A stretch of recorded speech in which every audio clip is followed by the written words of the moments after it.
بسم الله الرحمن الرحيم. الحمد لله الذي أنزل على عبده الكتاب ولم يجعل له عوجا قيما لينذر بأسا شديدا من لدنه ويبشر المؤمنين الذين يعملون الصالحات أن لهم أجرا حسنا ماكثين فيه أبدا وينذر الذين قالوا اتخذ الله ولدا ما لهم به من علم ولا لآبائهم كبرت كلمة تخرج من أفواههم إن يقولون إلا كذبا فلعلك باخع نفسك على آثارهم إن لم يؤمنوا بهذا الحديث أسفا إنا جعلنا ما على الأرض زينة لها لنبلوهم أيهم أحسن عملا وإنا لجاعلون ما عليها صعيدا جرزا أم حسبت أن أصحاب الكهف والرقيم كانوا من آياتنا عجبا إذ أوى الفتية إلى الكهف فقالوا ربنا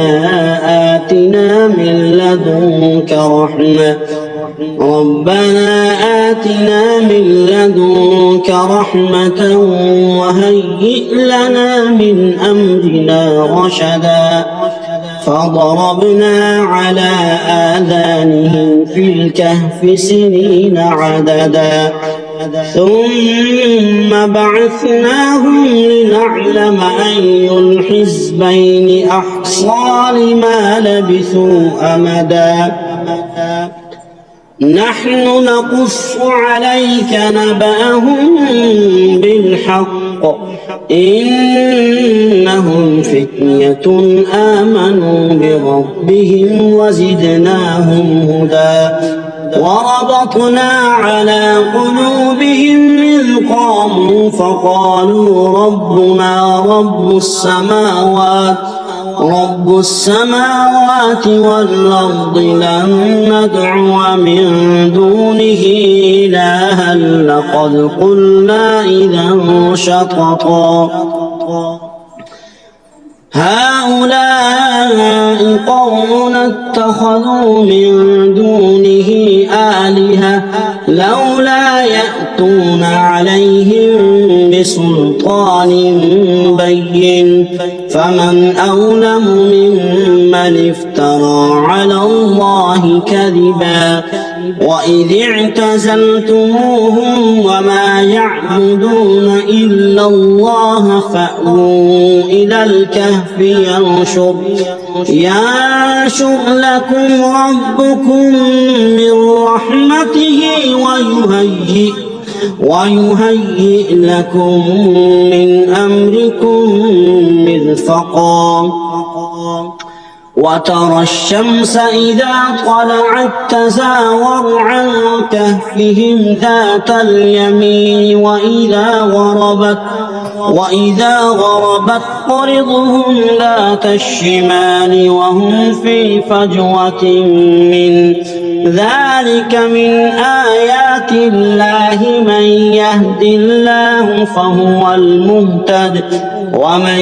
يضلل فلن تجد له وليا مرشدا وتحسبهم أيقاظا وهم رقود ونقلبهم ذات اليمين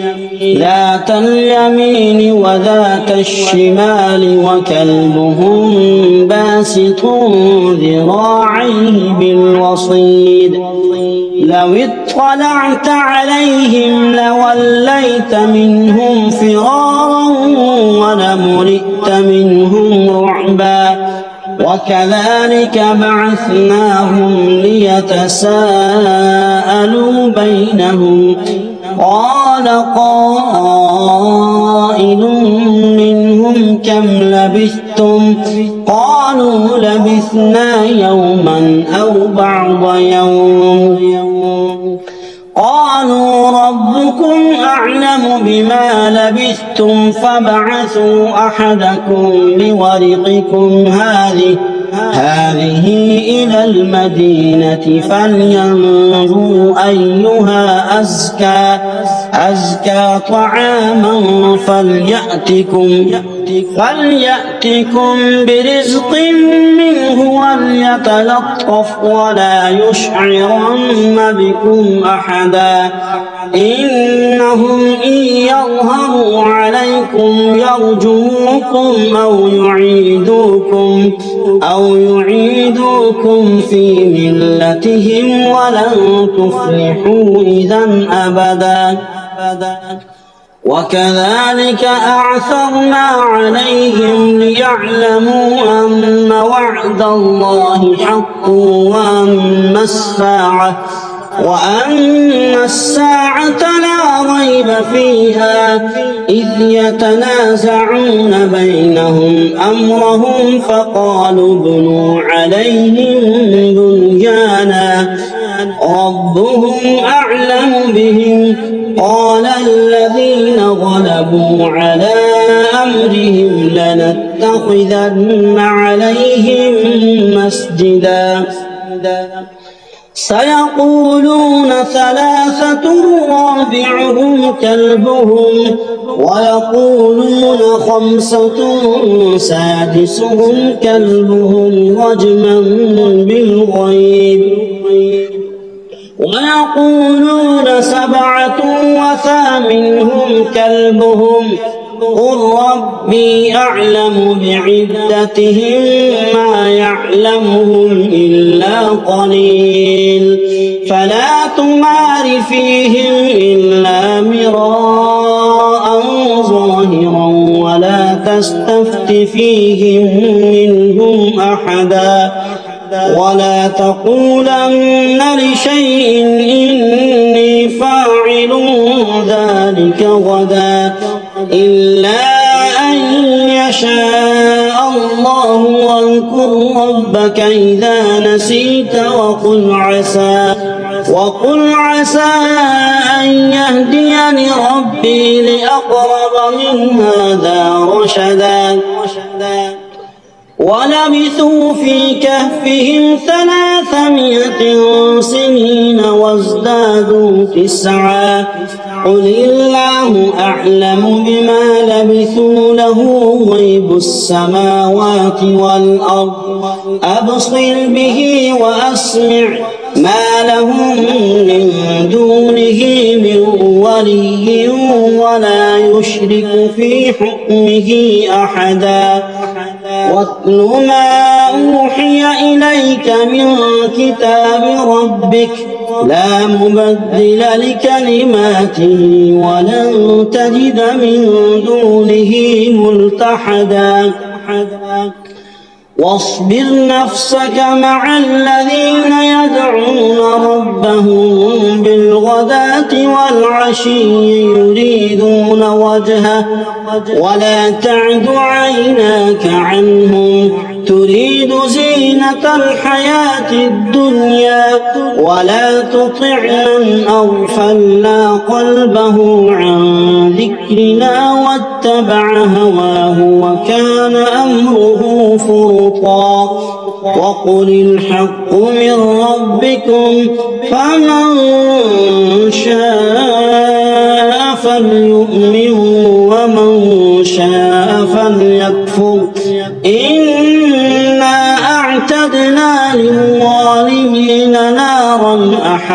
بهم سرادقها وإن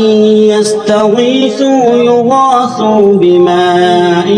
كالمهل يشوي الوجوه بئس الشراب وساءت مرتفقا إن الذين آمنوا وعملوا الصالحات إنا لا نضيع أجر من أحسن عملا أولئك لهم جنات عدن تجري من تحتهم الأنهار يحلون فيها من أساور من ذهب ويلبسون ثيابا خضرا من سندس واستبرق متكئين فيها على الأرائك نعم الثواب وحسنت مرتفقا واضرب لهم مثلا رجلين جعلنا لأحدهما جنتين من أعناب وحففناهما بنخل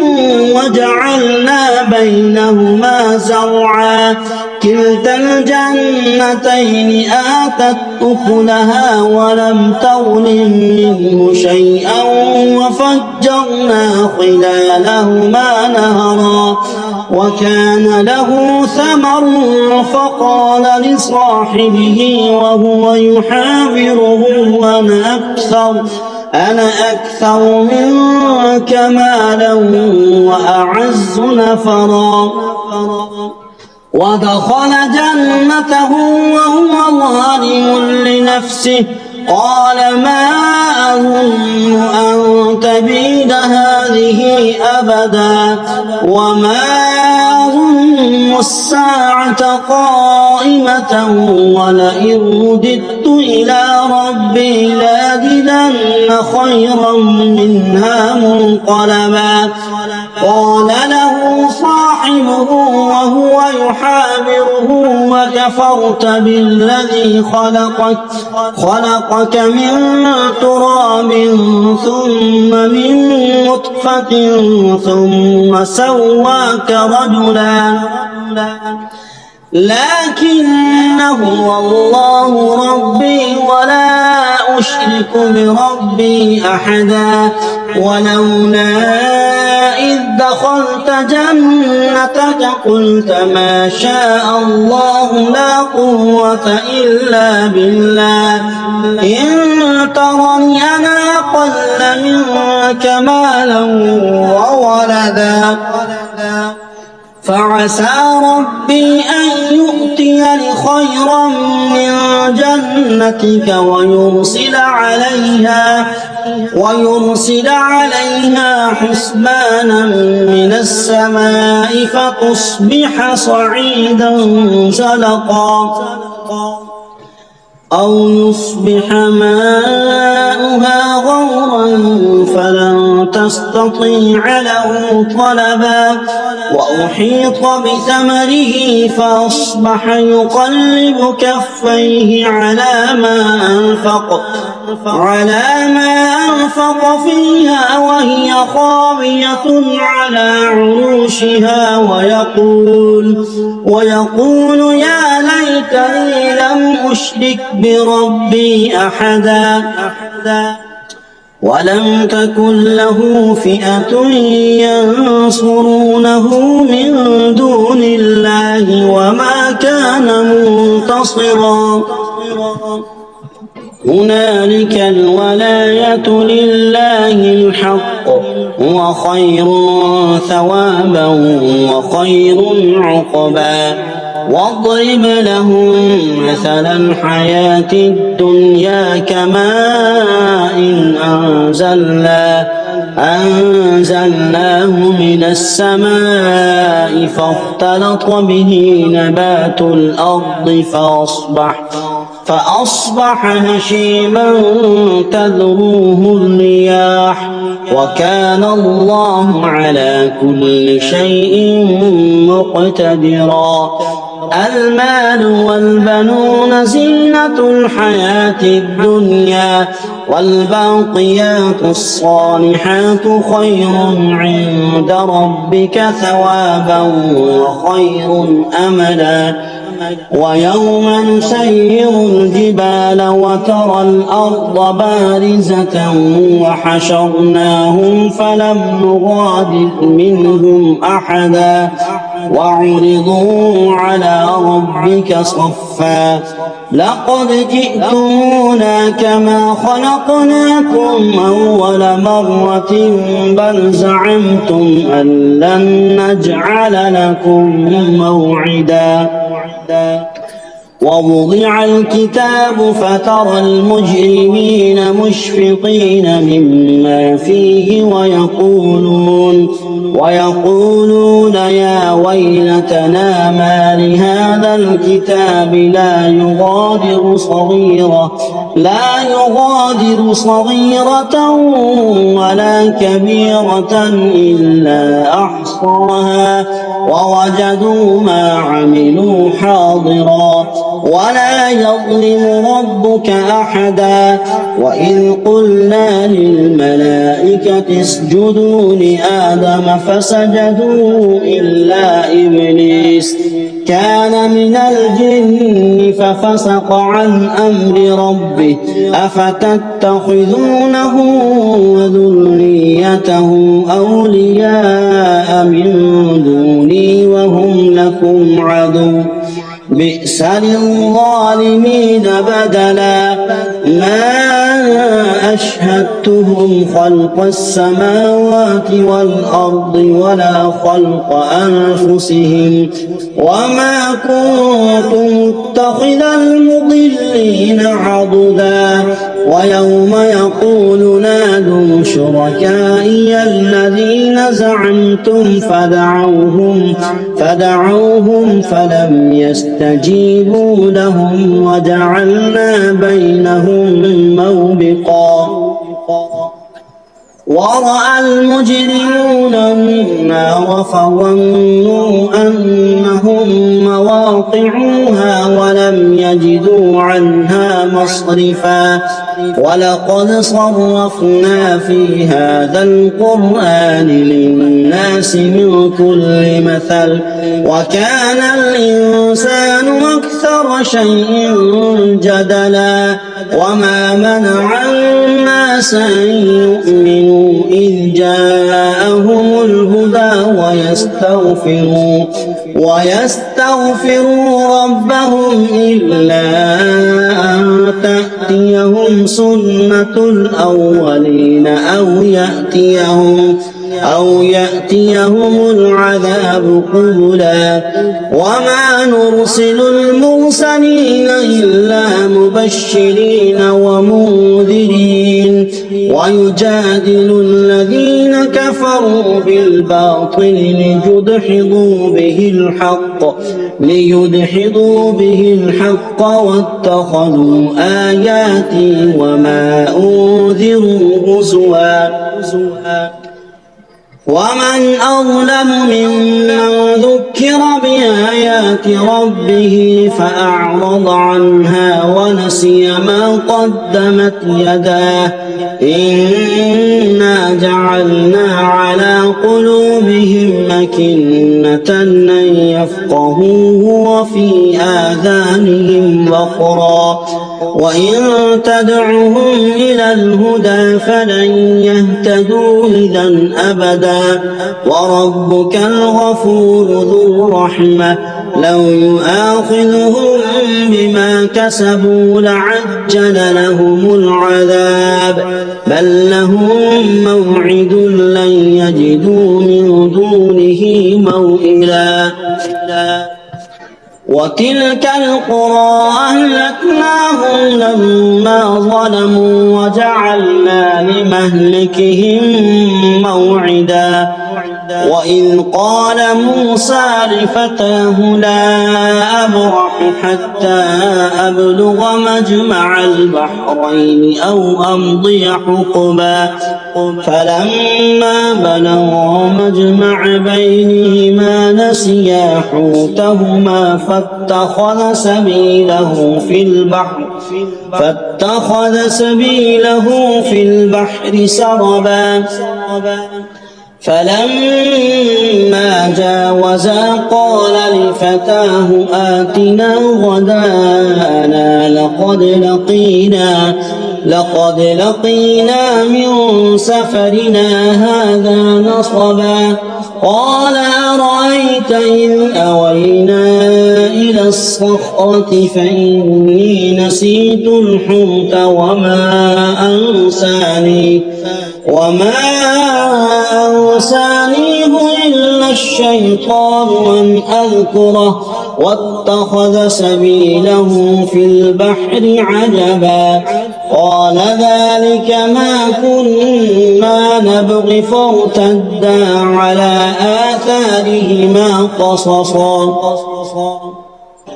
فوجدا عبدا من عبادنا آتيناه رحمة من عندنا وعلمناه من لدنا علما قال له موسى هل أتبعك على أن تعلمني مما علمت رشدا قال إنك لن تستطيع معي صبرا وكيف تصبر على ما لم تحط به خبرا قال ستجدني إن شاء الله صابرا ولا أعصي لك أمرا قال فإن اتبعتني فلا تسألني عن شيء حتى أحدث لك منه ذكرا فانطلقا حتى إذا ركبا في السفينة خرقها قال أخرقتها لتغرق أهلها لقد جئت شيئا إمرا قال ألم أقل إنك لن تستطيع معي صبرا قال لا تؤاخذني بما نسيت ولا ترهقني من أمري عسرا فانطلقا حتى إذا لقيا غلاما فقتله قال أقتلت نفسا زكية بغير نفس لقد جئت شيئا نكرا قال ألم أقل لك إنك لن تستطيع معي صبرا قال إن سألتك عن شيء بعدها فلا تصاحبني قد بلغت من لدني عذرا فانطلقا حتى إذا أتيا أهل قرية استطعما أهلها فأبوا أن يضيفوهما فوجدا فيها جدارا يريد أن ينقض فأقامه قال لو شئت لاتخذت عليه أجرا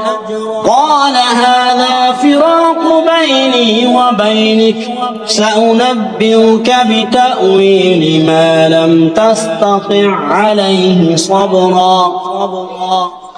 أما السفينة فكانت لمساكين يعملون في البحر فأردت أن أعيبها وكان وراءهم ملك يأخذ كل سفينة غصبا وأما الغلام فكان أبواه مؤمنين فخشينا أن يرهقهما طغيانا وكفرا فأردنا أن يبدلهما ربهما خيرا منه زكاة وأقرب رحما. وأما الجدار فكان لغلامين يتيمين في المدينة وكان تحته كنز لهما وكان أبوهما صالحا فأراد ربك أن يبلغا أشدهما ويستخرجا كنزهما رحمة من ربك وما فعلته عن أمري ذلك تأويل ما لم تسطع عليه صبرا. ويسألونك عن ذي القرنين قل سأتلو عليكم منه ذكرا. إنا مكنا له في الأرض وآتيناه من كل شيء سببا فأتبع سببا حتى إذا بلغ مغرب الشمس وجدها تغرب في عين حمئة ووجد عندها قوما قلنا يا ذا القرنين إما أن تعذب وإما أن تتخذ فيهم حسنا. قال أما من ظلم فسوف نعذبه ثم يرد إلى ربه فيعذبه عذابا نكرا. وأما من آمن وعمل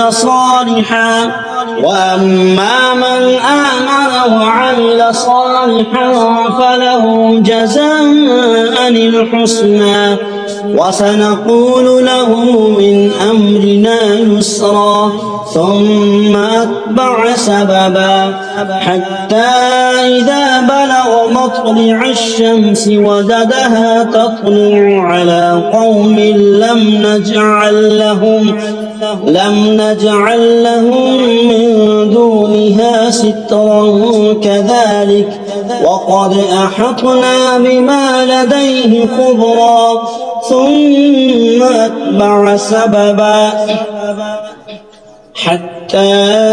إذا بلغ بين السدين وجد من دونهما قوما لا يكادون يفقهون قولا.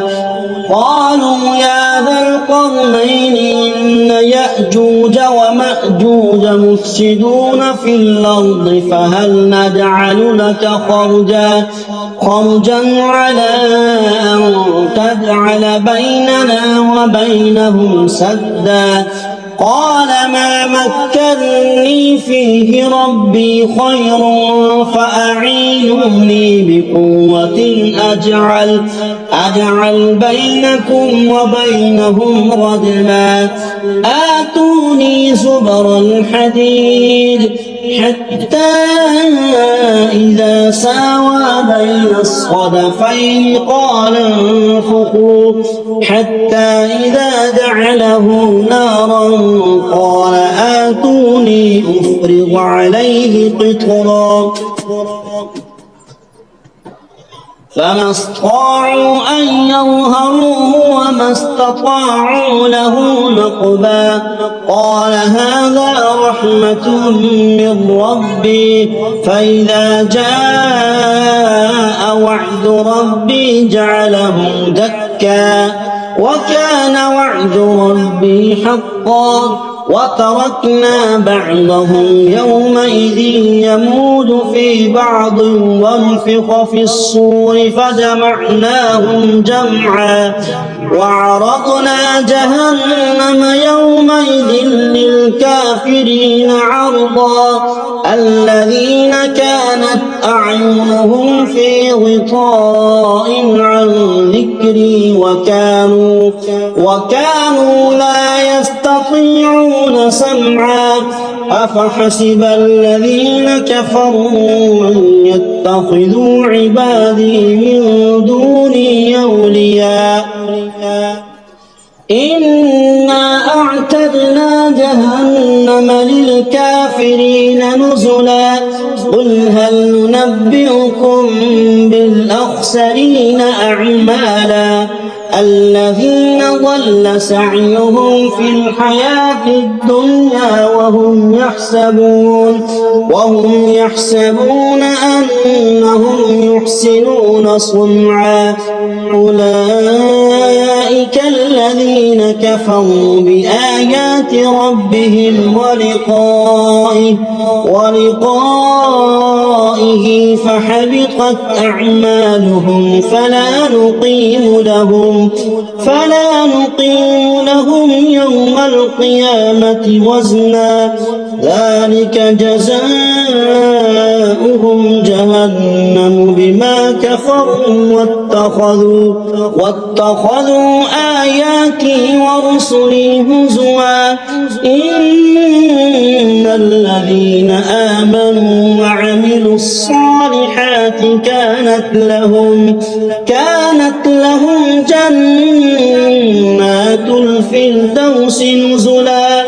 خالدين فيها لا يبغون عنها حولا قل لو كان البحر مدادا لكلمات ربي لنفد البحر قبل أن تنفد كلمات ربي ولو جئنا بمثله مددا قل إنما أنا بشر مثلكم يوحى إلي أنما